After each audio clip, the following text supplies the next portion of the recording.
O casamento é uma das instituições mais antigas da humanidade.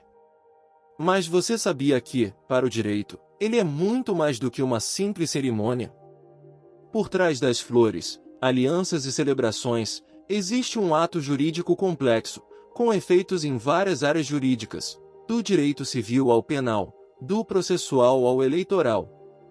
Neste vídeo, você vai entender o casamento como um negócio jurídico existencial, suas formas de celebração e curiosidades que mostram como essa instituição evoluiu junto com a sociedade brasileira. De acordo com o Código Civil, o casamento é um ato solene realizado em local e hora determinados, perante uma autoridade celebrante e com duas testemunhas.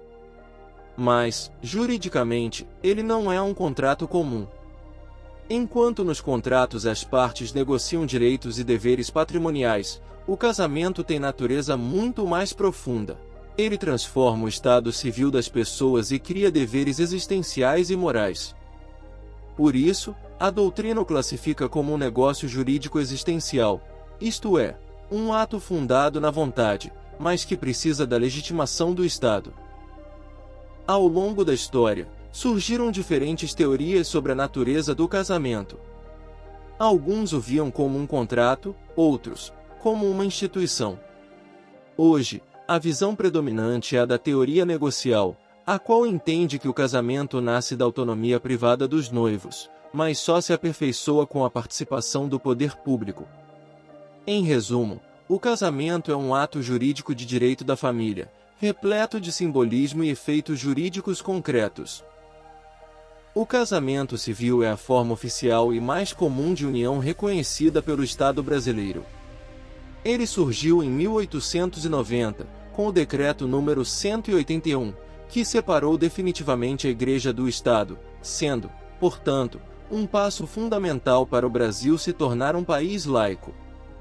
A Constituição Federal de 1988 e o Código Civil de 2002 reforçaram essa regra, garantindo que qualquer pessoa habilitada possa se casar civilmente, com gratuidade na celebração para quem comprovar insuficiência de recursos. Assim, o casamento civil é a expressão máxima da igualdade e da liberdade, permitindo que o amor seja reconhecido juridicamente por todos. Mas e quem se casa na igreja, no templo ou em outro espaço religioso? O casamento religioso pode ter efeitos civis, desde que cumpra alguns requisitos legais.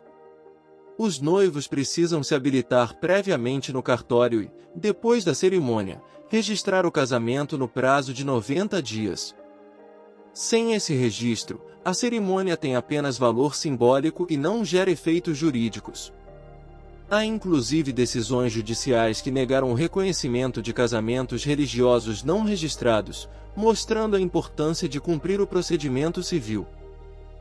E quanto ao casamento espírita, ele tem validade? Sim, desde que respeite as normas gerais da lei civil. A Constituição assegura a liberdade de crença e o respeito a todas as religiões. Os tribunais já reconheceram o casamento espírita com efeitos civis, entendendo que o Estado não pode limitar a fé das pessoas. Porém, há um limite: o casamento religioso só terá validade se respeitar os princípios constitucionais, como a monogamia. Assim, qualquer religião, inclusive o espiritismo, pode realizar casamentos com efeitos civis, desde que cumpra os requisitos legais. Por outro lado, uma situação curiosa: é possível se casar sem estar presente? Sim. O casamento por procuração é permitido no Brasil. Ele ocorre quando um dos noivos, ou até ambos, é representado por um procurador com poderes especiais. A procuração deve ser feita por instrumento público e tem validade de 90 dias, mas há uma ressalva: quem estiver em risco de vida não pode se casar por procuração. Nesse caso, existe outro tipo especial de casamento, que veremos a seguir. O casamento nuncupativo, também chamado de casamento in extremis, é aquele realizado em iminente risco de morte. Ele dispensa habilitação e autoridade celebrante, mas requer 6 testemunhas, que devem comparecer depois ao juiz para confirmar o ato. Esse tipo de casamento é excepcional, usado apenas em situações extremas, e sua validade depende da homologação judicial. Outra modalidade especial é o casamento com moléstia grave. Nele, o juiz ou oficial de registro vai até o local onde o doente se encontra e realiza a cerimônia, mesmo à noite, com 2 testemunhas alfabetizadas. Esse procedimento garante que, mesmo em situações delicadas, ninguém seja privado do direito de se casar. E se o casamento acontecer fora do Brasil?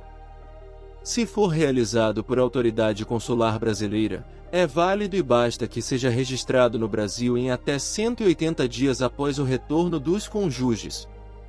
Se for celebrado por autoridade estrangeira, também é reconhecido, desde que registrado conforme o artigo 32 da Lei de Registros Públicos. O Supremo Tribunal Federal já decidiu que o casamento no exterior é válido mesmo sem registro no Brasil, pois o registro serve apenas para dar publicidade e produzir efeitos perante terceiros. Como vimos, o casamento no direito brasileiro vai muito além da cerimônia. Ele é um ato jurídico solene, cheio de simbolismo e consequências práticas, que traduz o equilíbrio entre liberdade individual e segurança jurídica.